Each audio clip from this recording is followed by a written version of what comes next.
Hey guys! So I had to share at least one more thing. So in my last video, I was talking about the importance of self-awareness and understanding why we do what we do, and understanding that it's not in the running from the things about ourselves that make us uncomfortable, but rather it's in the resting and sitting with the things about ourselves that make us uncomfortable, where we'll find our answers and our solutions to some of the things that we aren't necessarily pleased with about ourselves. But in light of that, I had to share something else that's kind of a piece of that puzzle, because essentially we're going to grow, hopefully. We're going to grow personally and spiritually until the day that we die. Life is this grand learning curve that we never quite master. So I wanted to share what I read by Carl Jung, and there is this concept of inherited imagery and inherited symbolism that is passed down throughout generations that kind of end up in our subconscious. And it works almost like this inherited symbolism works as a point of reference for how we perceive everything, how we perceive other people, how we perceive our relationships, how we perceive ourselves. And it works, this inherited symbolism, it works in a way to help that causes us, I should say, to interpret the world around us. And so Carl Jung had this idea about primordial imagery. And so the essence of it is basically that, some of the first images that humanity was exposed to, some of the first imagery via their experiences with the world and with other humans, those impressions not only landed into the depths of their minds, but they've been inherited, like the ideals that came from those very first experiences have been passed down to us today. And so what I wanted to say was that while we maybe some of us are on this journey of self-awareness and to understand ourselves, to kind of tweak and reshape and reform our lives and reform who we are, and our habits and our ideals in order to have better lives, and to even grasp what we would find as meaningfulness in our lives, in spite of the efforts that we make, we are still interpreting the world around us according to these primordial images that have been passed down since the dawn of humanity. And so if you want to read more about it, it's you can find out a lot about it if you study The Archetypes by Carl Jung. But I read this in my textbook. It basically says primordial means first or original. Therefore, a primordial image refers to the earliest development of the psyche.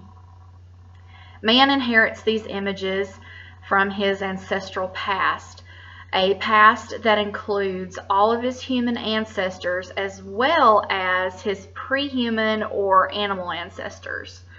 So the gist is that there are things that our ancestors that impressed them, that they experienced, that we can kind of still feel today, that we still use as a point of reference, that is working from our subconscious. And so while maybe the thought of inherited imagery and the concept of archetypes and primordial imagery may sound kind of hokey, there are studies and experiences by a lot of psychologists where in their therapy of their patients, whenever they would talk about dream work or dream symbols, or whenever they would maybe do hypnotism or discuss the visuals that their patients would talk about, it was found that perhaps maybe they had a patient, just for example, just say Carl Jung had a patient, and this visual image kept coming to his patient that was very disturbing. He couldn't figure out what it was. Maybe it was through a dream, or maybe it was something in his everyday life that whenever he would see it would disturb him and he couldn't understand why, like a neurosis, in other words. So it was found that people will talk about certain images, certain symbols, certain things that they see in their dreams that are actual symbols, most literally symbols, and even imagery that were part of ancient indigenous cultures, maybe that they had never heard of or even studied about, but yet somehow the primordial images were found in the subconscious and in the dreams of people very far removed from the cultures that these images and symbols originated in. And so anyway, I just kind of thought I'd throw that in there, because sometimes even in our best effort to understand why we think what we think, why we do what we do, there is also this element of ancestral imagery that I believe exists within the recesses of our subconscious that perhaps prove to be triggers for us, prove to be the cause of anxiety or other neurotic issues that we may have. And so while you can find out a lot of things about yourself when you're just kind of in a time of self-reflection, and you can make a lot of discoveries, but there's always going to be some things that kind of pop up, that you don't know where it came from. You don't know why it's there. I mean, great to address it, yes, but sometimes there's just going to be those elements, that we have to deal with. So anyway, just wanted to encourage you that if you find those things coming up, perhaps maybe in your dreams, dream imagery that you're really wondering about, and you're wondering how it got there, why it's there, just know that it could be primordial imagery. And the best thing that you can do with it is sit with it and learn from it and observe it without judging yourself for having it. And I think, doing that in a combination of, maybe the self-discovery journey that you're on, of discovering things that you can grasp, things that you can, that's Margot, things that you can understand, that this will benefit you. This will benefit you too a great deal. I think it'll prove to be sort of a teacher within yourself. A teacher within yourself for yourself.